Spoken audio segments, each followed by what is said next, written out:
Hey everybody, this is Soozie Stuff and I'm Soozie. Welcome to my 60-second DIY. What's it gonna be today? Well, if you can tell already, it's gonna have a beach theme. I'm gonna get you geared up and ready for my Saturday's full episode. It's gonna be tropical and beachy and super fun. So I hope you can enjoy me on Saturday, but for now, sit right back for 60 seconds full of fun.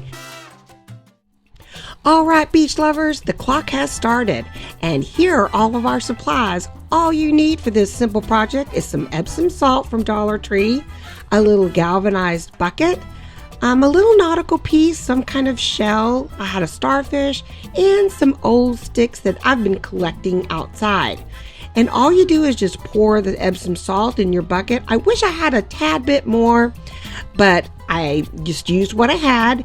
And these are some sticks that look like driftwood that you might find as you're walking down the beach.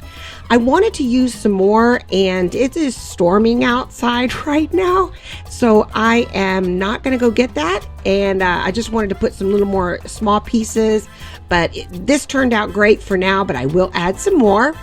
And now all I have to do is hot glue this darling little skinny starfish on here, and a beautiful shell would look great too. How easy is this? Time is up, and look how fabulous it turned out. How easy and simple is this?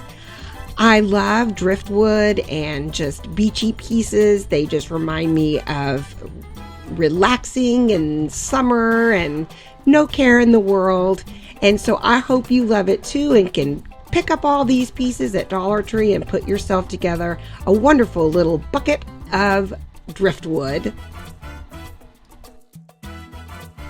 Thanks for watching another edition of my 60-second DIY. I usually upload them on Tuesdays. And don't forget to subscribe, give me a thumbs up, and leave me a comment. Thanks for joining me, and I'll see you next time. Bye, everybody.